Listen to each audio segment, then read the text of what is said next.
Hello friends, I am Harish Demla from accurate fortune astrology.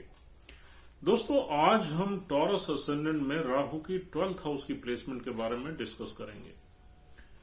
और ये राहु की लास्ट प्लेसमेंट है टॉरस असेंडेंट में, और उम्मीद करता हूं आप ध्यान से सुनेंगे। इससे पहले कि हम अपनी डिस्कशन को स्टार्ट करें, अगर आप हमारी वीडियोस को पसंद करते हैं तो हमारा चैनल सब्सक्राइब जरूर कीजिए, so that we should be motivated all the times to issue और upload more and more videos for you. तो दोस्तों, आइए स्टार्ट करते हैं राहु की 12th हाउस की प्लेसमेंट के बारे में। और असेंडेंट तो टॉरस ही है। देखिए दोस्तों, टॉरस असेंडेंट में 12th हाउस में 1 नंबर राशि है जो मंगल देव की है, और टॉरस असेंडेंट में मंगल एक मारक प्लैनेट है। और दूसरी चीज ये है कि 12th हाउस का संबंध एक्सपेंसेस से है, लॉसेस से है, व्यय हाउस है ये बेसिकली। तो यह इसका ज्यादातर संबंध जो है, जो चीजें हमारे हाथ से छूट जाती हैं उनसे है, जो हमारी मेहनत खराब हो जाती है उससे है, हमारा पैसा जो खराब हो जाता है उससे, हमारे रिलेशनशिप्स जो खराब हो जाती हैं उससे है। और 12th हाउस का संबंध बीमारियों से है, हॉस्पिटलाइजेशन से है, अकेलेपन से है, एसाइलम से है, हॉस्पिटल से है, और ऐसी जगहों से है जो बिल्कुल सुनसान और अकेली है। अगर सुनसान नहीं भी है तो अकेली है। तो अगर हम समुद्र के बीचों बीच बात करें तो ये 12th हाउस है। अगर हम पहाड़ों के बीच दूर कहीं हैं तो ये 12th हाउस का सिग्निफिकेंस है।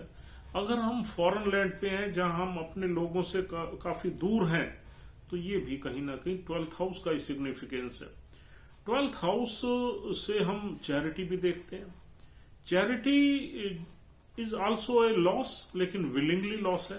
जब आप चैरिटी करते हैं तो आप कहीं ना कहीं आप विलिंगली उसको किसी को डोनेट करते हैं, और तो वो भी आपका कहीं ना कहीं पैसे का एक्सपेंस ही है।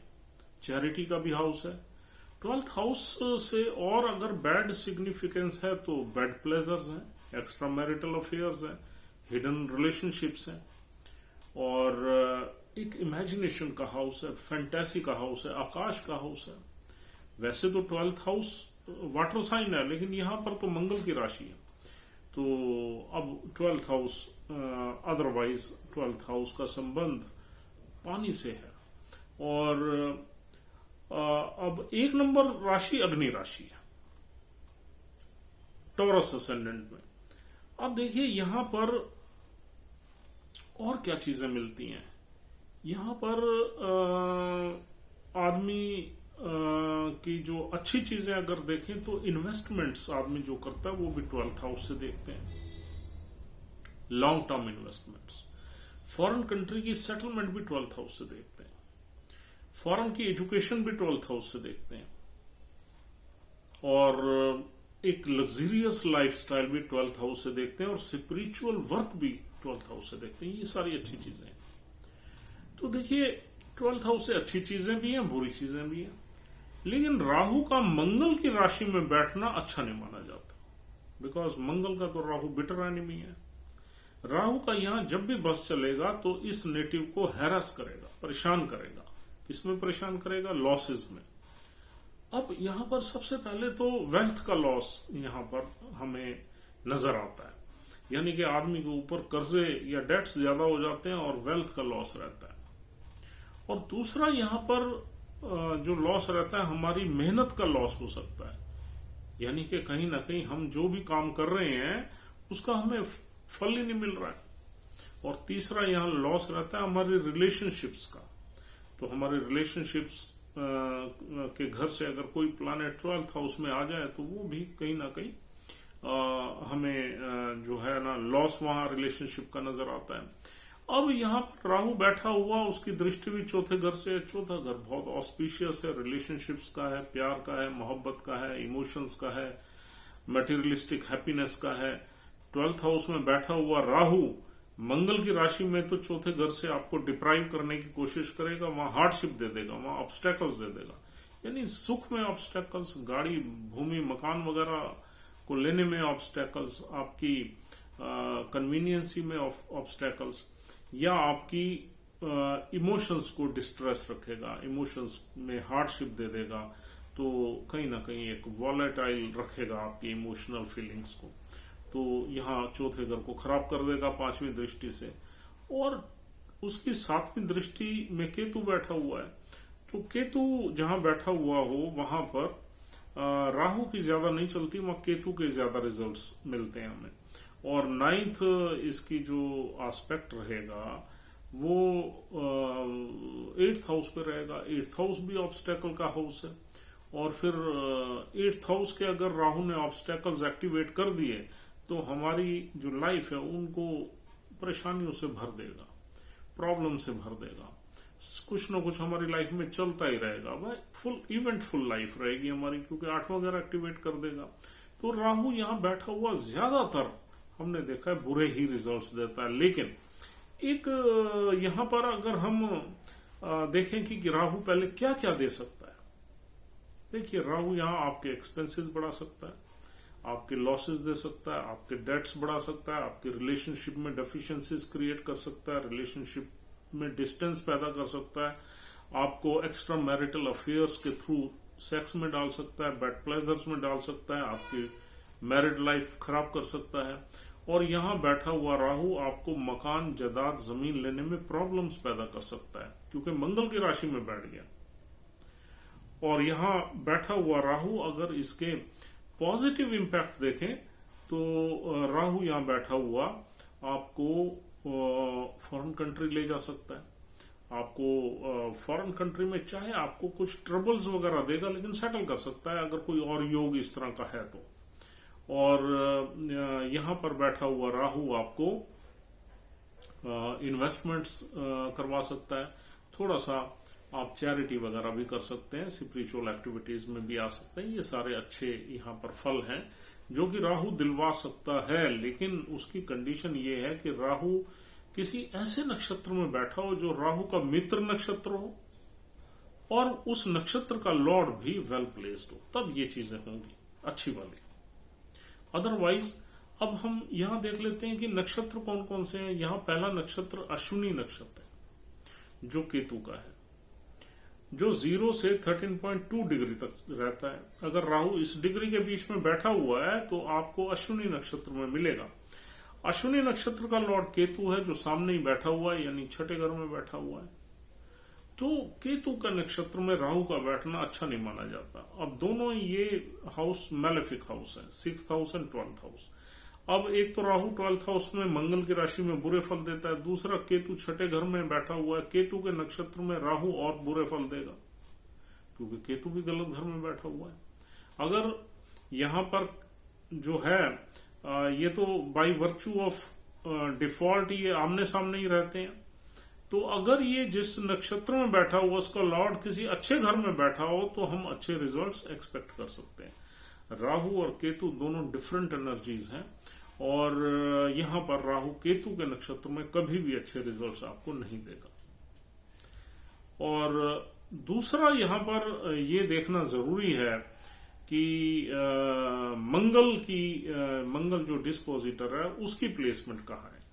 मंगल की प्लेसमेंट अगर कहीं अच्छी होगी तो राहु के 25% रिजल्ट्स वी कैन एक्सपेक्ट के ठीक मिलेंगे, अदरवाइज ज्यादा नहीं मिलेंगे, क्योंकि ये एनिमी प्लैनेट्स है।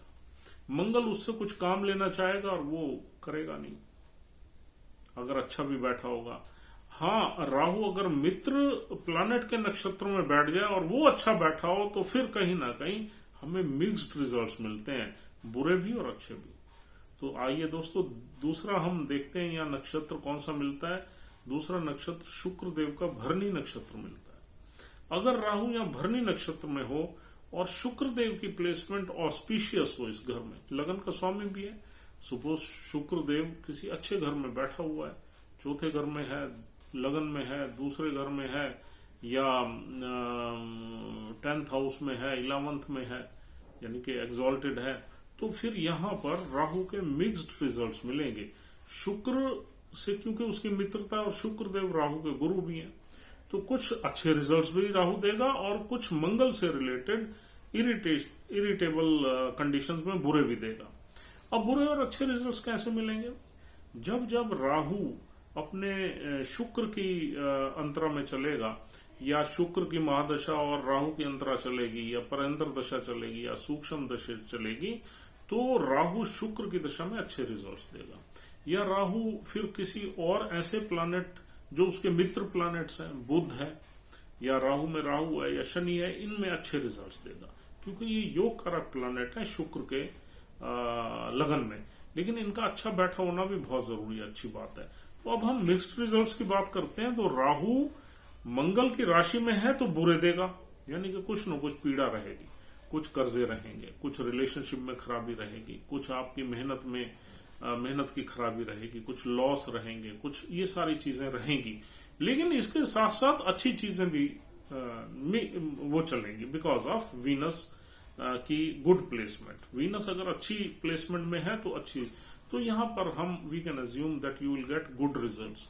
अब सबसे अच्छा रिजल्ट जो आज के मॉडर्न टाइम में राहु का है, आपको विदेश में सेटल करा दे। विदेश में सेटल राहु यहां बैठा हुआ तब कराएगा जब यहां पर 2 और कम से कम योग आपके विदेश में सेटल होने के बने हुए हैं। अब वो योग कौन से हो सकते हैं? योग ऐसे हो सकते हैं कि अगर यहां पर मंगल चौथे घर में बैठ जाए, तो मतलब यहां का लॉर्ड मंगल है 12वें घर का, वो चौथे घर में आके बैठ जाए, तो ये विदेश का योग बना देगा।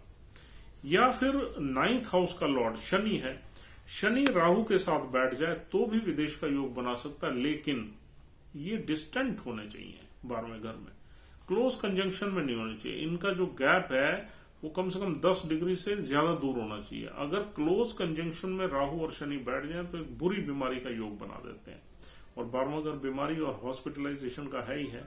राहु और शनि की कंजंक्शन से जो बीमारियां मिलती हैं वो लाइफ टेकिंग या फैटल बीमारियां मिलती हैं। तो दोस्तों,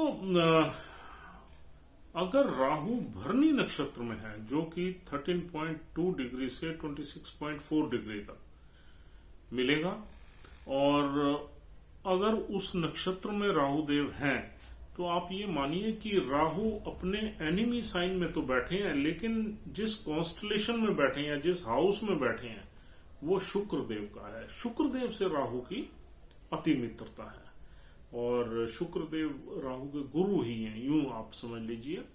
और शुक्र के नक्षत्र में राहु देव आपको कुछ न कुछ ब्लेस जरूर करेंगे, यानी कि कुछ न कुछ अच्छे रिजल्ट्स जरूर देंगे। तो यहां पर आप मिक्स्ड रिजल्ट्स एक्सपेक्ट कर सकते हैं। और राहु के साथ शनि का डिस्टेंस पे बैठना बहुत जरूरी है। अगर शनि बहुत क्लोज बैठ गए तो आपका ये घर खराब कर देंगे। एक तो आपकी फॉरेन की सेटलमेंट के भी चांसेस कम हो जाएंगे, और दूसरा आपको कोई बीमारी भी दे देंगे।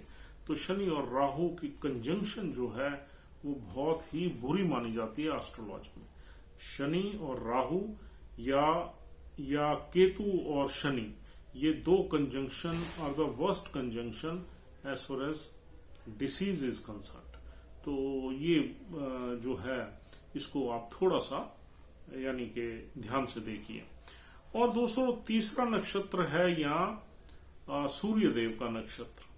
तो अगर राहु देव कृतिक नक्षत्र में यहाँ बैठे हुए हैं, जिसका एक ही चरण है, पहला चरण है, तो भी Rahu is not much comfortable, क्योंकि सूर्य मंगल की राशि में बैठे हैं, सूर्य के नक्षत्र में बैठे हैं, दोनों ही प्लैनेट राहु के एनिमी प्लैनेट्स हैं। तो यहाँ भी हम बहुत ज्यादा अच्छा एक्सपेक्ट नहीं कर सकते। यहाँ इंसान की लाइफ में स्ट्रगल ज्यादा रहेगा, संघर्ष ज्यादा रहेगा कृतिक का नक्षत्र में। और कृतिक का नक्षत्र खुद एक बहुत ही शार्प वेपन को रिप्रेजेंट करता है। तो यहाँ पर अग्नि तत्व बढ़ जाएगा। मंगल भी अग्नि की राशि है, और कृतिक का नक्षत्र भी अग्नि से रिलेशन है उसका, और उसका डिटी भी अग्नि ही है। और इधर से जो है राहु एक एरी प्लैनेट है, तो राहु अगर इन अग्नि की राशि और अग्नि के नक्षत्र में बैठ गया तो डेफिनेटली यहाँ पर बुरे रिजल्ट्स ज्यादा मिलते हैं। तो दोस्तों ये इस तरह से आप इस प्लेसमेंट को एनालाइज कर सकते हैं। And I hope that you are liking our discussion. If you have liked this video, please try to subscribe our channel, or else we'll see you soon. Have a nice time and take care of yourself. Thank you very much once again.